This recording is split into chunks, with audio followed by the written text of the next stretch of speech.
I want to read you a short piece written by a man named Damon Young. This is appearing in The Root. The Root is a publication owned by the Washington Post. It is for blacks. And first, a little bit of background about Mr. Young. He is born in 1949, so what's that, 42 years old?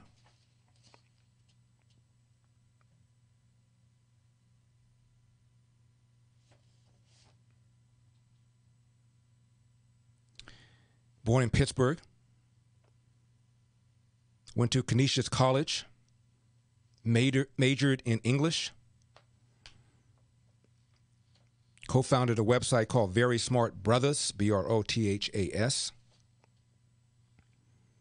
Signed a 2-book publishing deal with HarperCollins in November 2016. His first book is called What Doesn't Kill You Makes You Blacker, a memoir in essays. And it came out in March 2019. And it's a personal collection of essays, primarily about race, gender, class, black identity. Got positive reviews.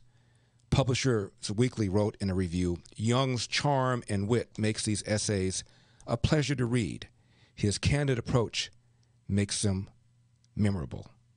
End of quote. He is married, has a young daughter and a son, according to Wikipedia, and lives in Pittsburgh. Sounds like a well-educated young man. Also says he was raised by Vivian and Wilbur Young, so appears to have raised by two parents.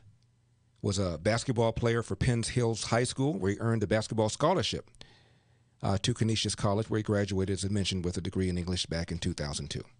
Okay? Mr. Damon Young. Here's what he wrote yesterday. And this is about the shooting that took place in Atlanta. Quote, I don't have much to add here today that hasn't already been said. Whiteness is a public health crisis. It shortens life expectancies. It pollutes air. It constricts equilibrium. It devastates forests. It melts ice caps. It sparks and funds wars.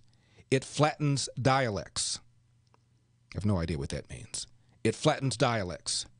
It infects consciousness, and it kills people. White people and people who are not white, my mom included. There will be people who die in 2050 because of white supremacy-induced decisions from 1850.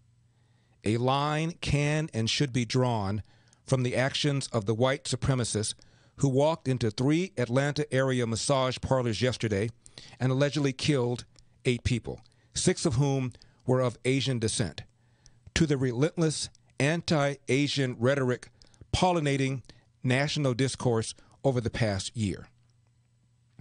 The former president and the party of the former president can and should be blamed for this and the sudden increase of racist violence against Asian Americans. The line doesn't stop there, though. It extends back 400 years and has tentacles clawing everywhere white supremacy exists here in America, which is everywhere. There's a line connecting this act of terror to the 11 people at the Tree of Life Synagogue in 2018 and the 9 people killed at Emmanuel African Methodist Episcopal Church in 2015, of course, but also to gentrification, to redlining, to racial profiling, to gerrymandering, to voter oppression, to mass incarceration, to the war on drugs, to the subprime mortgage crisis, to the vast disparities in both COVID deaths and who receives COVID vaccinations, to how the men and women who stormed the Capitol just went home and had dinner with their families afterward.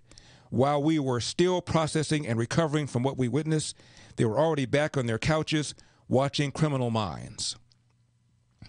White supremacy, he concludes, is a virus. Like other viruses, will not die until there are no bodies left for it to infect, which means the only way to stop it is to locate it, isolate it, extract it, and kill it. I guess a vaccine could work too, but we've had 400 years to develop one. so I won't hold my breath. End of quote. Wow. There's a rapper, MC. I'm told that if there is a Mount Rushmore of rappers and MCs, he'd be on it. His name is KRS-One. Here's what he said about a similar topic in 2015. In the United States in the 60s, we had and 50s and 60s, early 70s, we had a thing called the Civil Rights Movement. Malcolm X, Martin Luther King, Medgar Evers, Stokely Carmichael, now Kwame Ture, and others, Black Panther Party, Weathermen, et cetera, et cetera. This movement for freedom always existed within the United States. In the United States, we have a huge abolitionist movement, people who are against slavery. And most of them are white people, to be honest with you, in the United States. Most of the people who are against slavery in the United States are white people. You would think that black people would be the ones at the forefront of the abolitionist movement, and we are. I mean, I could quote Frederick Douglass, I can go to Nat Turner, I can talk about Harriet Tubman and others. But when you look at the historical change, we can fight. We fight, we riot, we protest. But when it comes to the courts, the laws, the mood of society, religion, white people, white Americans have been at the forefront, have been the leaders of black freedom. Now, black people don't want to say that. I don't know why, but it's the truth. The truth is, Barack Obama was not elected by black people. Even if all the black people in America voted for Barack Obama, he still wouldn't win, because we're that small of a group in the United States. Latinos, whites, they said, we want him, black man in office. Now, of course, we black people in America, we appreciate it. We're like, yes, finally we have a black president, blah, blah, blah, blah, blah. And I can go into that too on another level. But just the sheer excitement of it, okay? Just keep it light, keep it on the surface. To understand the movement for real, the real freedom movement, it has no color on it. And if it did have a color on it, it would be revolutionary white people that would be at the front of it.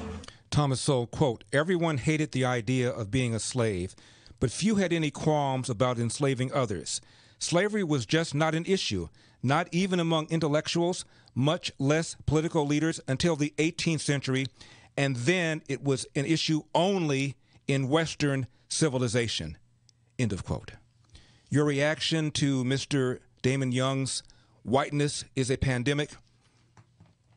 888-971-SAGE. We'll put the article up on LarryElder.com. Don't leave town.